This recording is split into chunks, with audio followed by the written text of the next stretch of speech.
Hey everyone, welcome to the second video in this little series where we talk about my own wargame, Innocence. In the first video I showed you how I built my prototype, and this time I want to take you on a journey to go through the basic rules, the in and outs of how to actually play Innocence. So don't waste any time and look into the rules. So what you actually need to play Innocence are two equally sized forces or armies with roughly the same value of cubes, meaning how much points a model is worth. You will need two different kind of d6 and a dice bag that both players share throughout the game to put the dice into. You will need something to measure inches with, and some markers that we call Innocence markers in this game.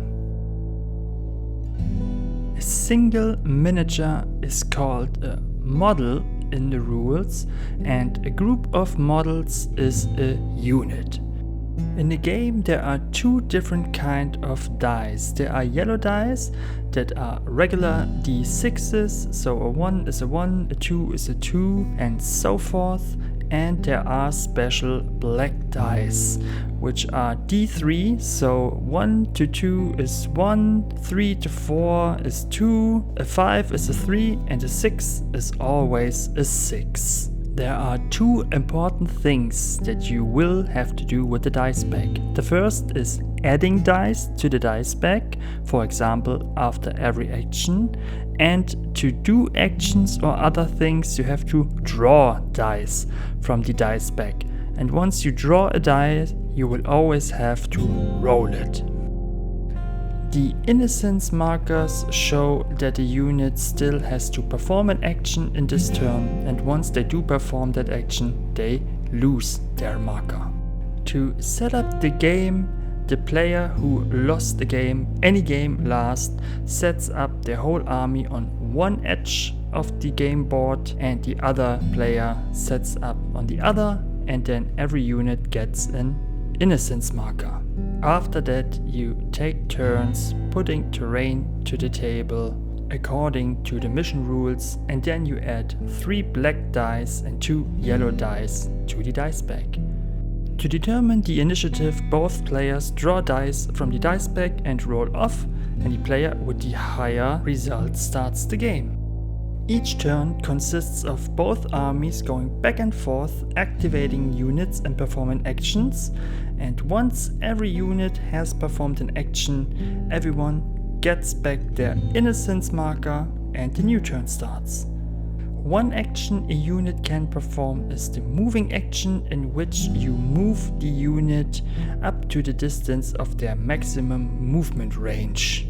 It is important that the models of a unit stay in 1 inch of each other, and after the unit loses their Innocence marker, you add a black and a yellow dice to the dice bag. Units can hunker down, meaning they do absolutely nothing, and you lose your Innocence marker and you add 2 yellow dice to the dice bag. In the shooting action, we can see what it means to push in this game, because this is a push your luck game, and you draw dice from the dice bag, in this case a black one, and a 4 would not be enough.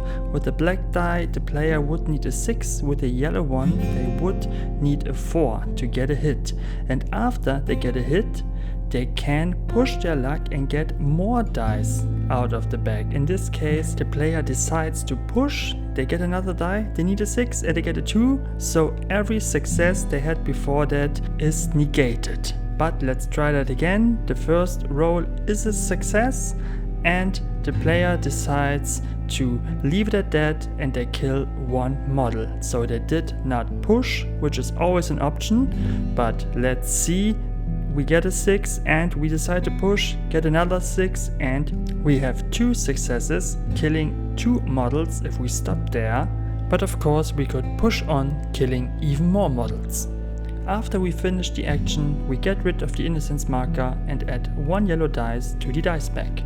Another action is called rushing, combining moving and shooting. So we can move up to the maximum movement distance of the unit and determine a shooting action. So we just move and we draw dice again like we did in the shooting, and of course we could push again, but we rolled a 1 with the black die, ending the action there. We're getting rid of the Innocence marker as always after an action and add 2 black dice to the dice bag.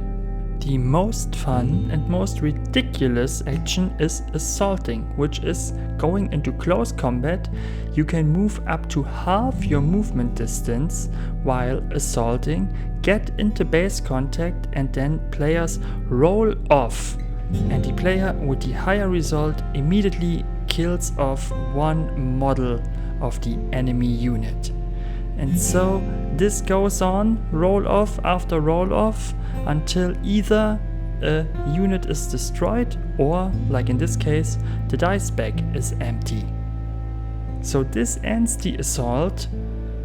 We add a yellow dice to the dice bag, and the models have to be 1 inch apart from each other, ending close combat. Lastly, I want to show you the 3 base unit types that are included in the base rules as of now, starting with the cubefantry. They can move up to 6 inches, they kill their enemies on a 4+, and if there are at least 2 models in a unit, they get 1 reroll per action. Another special rule they have is that whenever you have to roll a die, you can kill 1 of your cubefantry models and add +1 to the roll. But if there's only 1 model left in the unit before you do an action, you have to roll a 4+ or that model dies. The second unit is the cube leader, a very important unit. They move 6 inches and they kill on the 3+.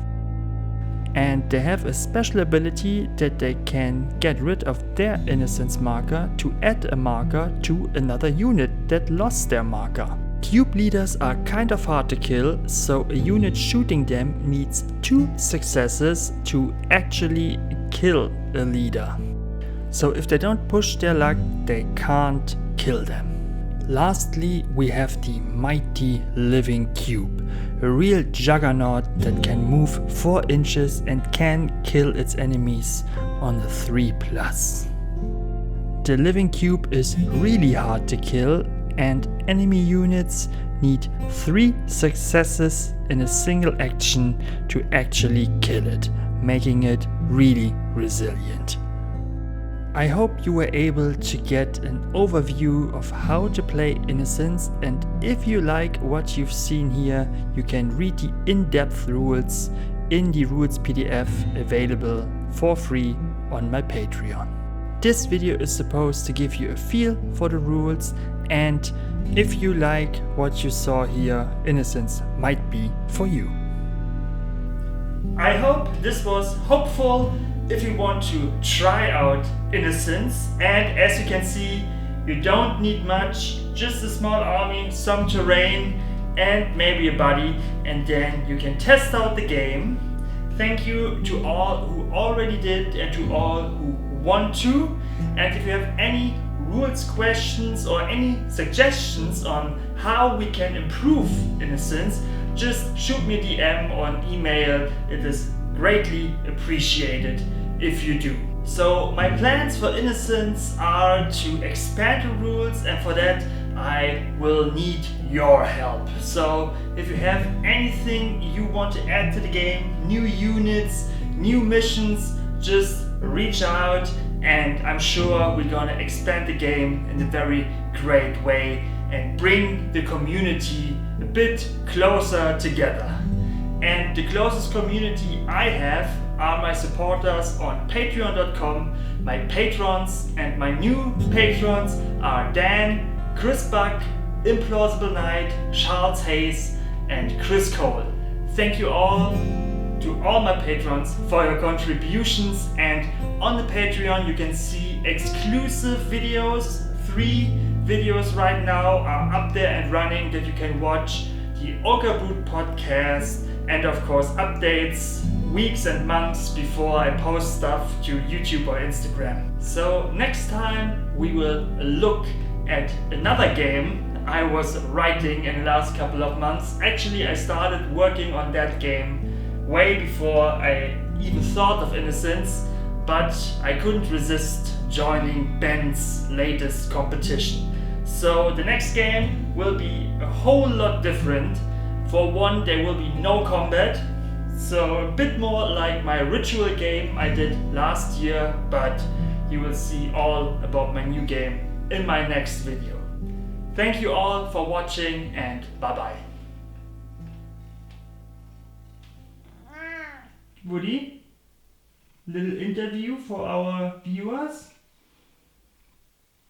What is your favorite miniature game? Yeah, I like that one too. Is it very hard to build miniatures with your paws? Yeah, that's why I'm helping you, right?